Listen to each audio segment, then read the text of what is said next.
So Cody has actually just been completely called out by another YouTuber that goes by the name of D'Angelo Wallace. Now, D'Angelo Wallace made a video about, I think he uploaded it around about 10 hours ago, something like that by the time I'm recording this video. And his video, I heavily recommend go watching his video. Obviously, a lot of the things that I'm going to be pulling up in my video will definitely be like from him. So he's the one who's done all this initial research, but I still think that it's, you know, extremely viable for me, especially because, like, you know, I do commentary, and whenever some drama goes on, I like to cover it.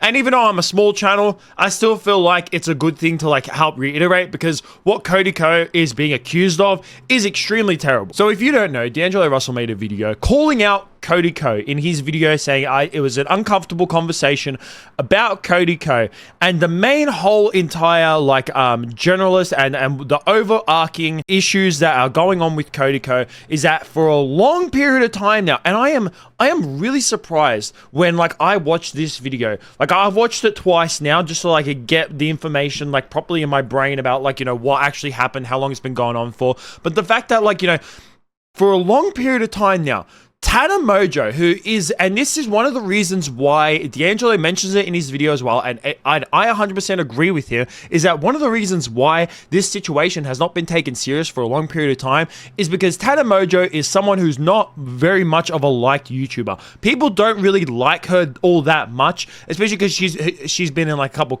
not like really bad illegal controversies, but controversies where it's just like she seems like a bit of an asshole, where Cody on the other hand is very much seen as more of a likable YouTuber. But for many years now, Tana Mojo on a couple occasions has mentioned about how she had slept with Cody when she was underage. That's right. There's multiple clips of her stating that when she was 17, she slept with Cody and while she was at the age of 17, Cody himself was 25 years of age. Who's the smallest you've ever had sex with? Oh my God, no one look at me, Cody I can say that. I was literally 17, I can say that. So that first clip there is one of the initial clips of her saying that she, like, mentioning about how she had slept with Cody and also stating as well that at the time she was 17. And then on a podcast as well, she also mentioned this about how she slept with Cody while she was also underage. This isn't just some crazy tea. It was a crime. I grew up loving him, and I think you know what I mean? Like, I was just, like, excited and a fan. If I had a 17-year-old daughter or a little sister or something, like, I would kill. I would never let it fly. And the one thing that's also disgusting about all this is that she's even stated that a lot of the times people haven't actually taken her seriously. I have seen so many comments, but what was she wearing? It's Tana, so who cares? Well, it's Tana Mojo. Now, I absolutely hate this whole entire situation. This situation is absolutely fucking disgusting for multiple reasons. One, for the fact that someone who is in the age of 25 would go ahead and sleep with someone who is 17 years of age. And I've seen this because, like I said, D'Angelo Wallace pulled out many examples in his video. I'm only going to show a couple because I don't just want to completely rip off D'Angelo Wallace. I mean, like I said, a lot of the stuff that I'm taking is from his video, so definitely go like, subscribe his video. Like, I highly recommend it. But like I said, I just feel like I have to reiterate a lot of the things that he says because it's 100% true. Is that some people have said stuff like this, where this person right here says she wasn't no victim, she was 17 and obviously consented. First of all, it's Tana, which I just think is such a stupid excuse. To me, that's just an excuse to make. Of course, she would sleep with him. She's also 17, which is old enough to have a clear idea of what you are doing. So yes, it's fine. That is complete horse shit. 17 isn't the legal age of consent, and I absolutely hate when people say, like, oh, but it's 17, it's like only 1 year away from 18. That doesn't matter. It's still illegal. And also, if you go back to when you were 17, you know that you were never in the right frame. You did not have a clear idea of what you wanted. Even when you're 18, 19, it's really not until you start to get into your early 20s that's when you actually know what you want. So the fact that, you know, people are making this excuse like, oh, she was 17, it's absolutely fine, she's obviously consented to it, that is complete fucking horse shit.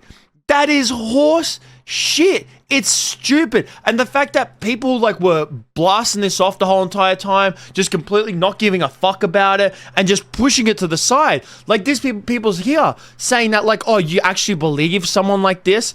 And then someone making a full paragraph saying like, she seems like the cliche party girl who gets wasted drunk doing whatever drug and guy will set her free. That doesn't make sense. Sleeps with anyone who will give her attention and then later regrets it.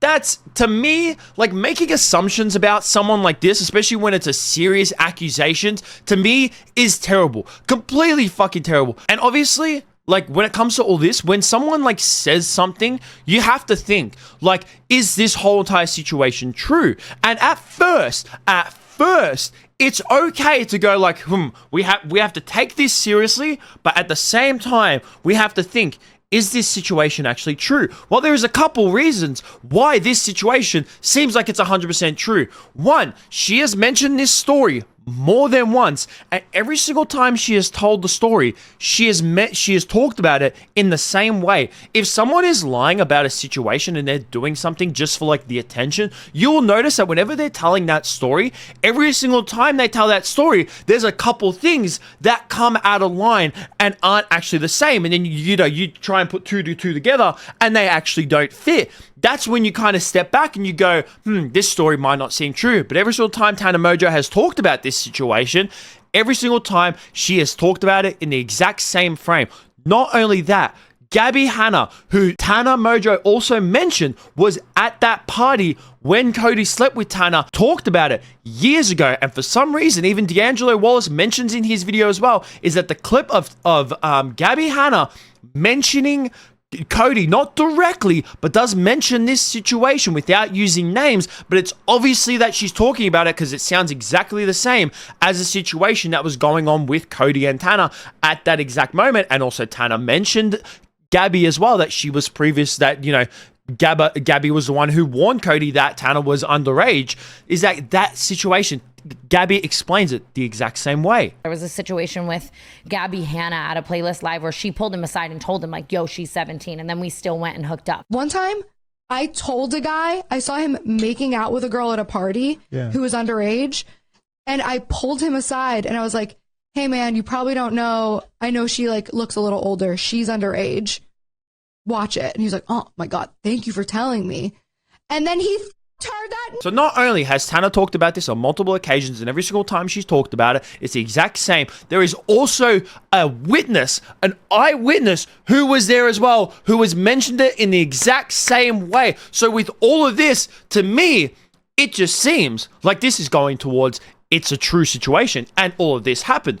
Not only that, but I am disgusted by the whole entire way that Cody Co has been dealing with this situation. Not by like what he has said, but it's by what his actions have been, at least from like what his moderators' actions have been, which I think, are the people that work directly under him, and him not saying anything at all. Now, when it comes to him not saying anything, I find that very, very skeptical. It's like when I talked about Low Tier God a couple days ago, about him not coming out and talking publicly about how he's not denying all the situations and not talking about how he didn't have a daughter, even though that situation had been out for more than a day. It's just like when someone's not talking about something at all, that to me is sus. When someone keeps quiet about it, unless they're held by some legal obligation, then to me, that's just like, why aren't you talking about this? Why aren't you denying these claims? And these claims have been on the internet for a very long time now. Not only that, but if you go on to Cody Co's YouTube and compare it to his Instagram, his YouTube has no mentions of the situation with Tana Mongeau, where if you go onto his Instagram, almost every single comment is mentioning about the Tana Mongeau situation. So it seems that he is moderating his YouTube comment section to get rid of these negative comments. Also, when D'Angelo Wallace was doing the research onto the Reddit page of Cody Co's Reddit page, every single mention about the Tana Mongeau situation was getting deleted. Posts were removed by moderators. Posts were being removed for instigating drama. And just some posts were completely like locked out. No more comments, no more posts, removing any types of mentions. So it's like Cody Co is trying to dig this situation into a hole and just completely get rid of any mention of it whatsoever. And then D'Angelo Wallace also mentions that it wouldn't be far from the way Cody Co acts, considering the people that he actually hangs around to, because who you hang around is majority of the time who you are. Like, if you hang around shit people, you yourself are going to be a shit person. And one of Cody Ko's close friends, and who was actually invited to his wedding, has been accused, has been like, I don't know if it was like actually like the court of whether, I think they did actually deem him guilty of unconsensually videotaping a sex act with another person. That is right. So not only has Cody Ko done these actions towards Tana Mojo at a young age, but he's also hanging around shit people like this. So to me, even though D'Angelo Wallace in his video, he still wants to wait for Cody Ko to come out. He's not like 100% saying that, yep, Cody Ko, you are fucking guilty. You know what? I'm sorry, but to me, it seems like the stars are aligning. I know D'Angelo Wallace probably wants to, just try to play, a bit of bad cop, good cop kind of thing, which I don't really blame him all that much, maybe for legal obligations. He wants to play a bit more of like a, hey, what are you gonna kind of do about it, Cody? I'm here to say that, Cody, fuck you. You are a piece of shit. You don't deserve your platform anymore, considering that, especially, like, if this had happened a long time ago, like, if when this all came out, he initially bit this on the head and say, I fucked up, I definitely think that there would be some repercussions. 100%. There should always be repercussions for that. But to the fact that he has been trying to hide all of this, but obviously getting rid of YouTube comments and posts and trying to ignore it, to me, just makes it even worse. Like, it makes him seem even worse than it already had. But I would definitely like to hear what you guys have to think about this down below in my comment section. Go watch D'Angelo Wallace's video as well. Go give that a like. Go give him a sub. I like, it's the first time I ever heard about that guy, and I liked his video, so I gave him a sub, and I definitely think his channel's pretty good as well. That's going to be it from me. Peace out.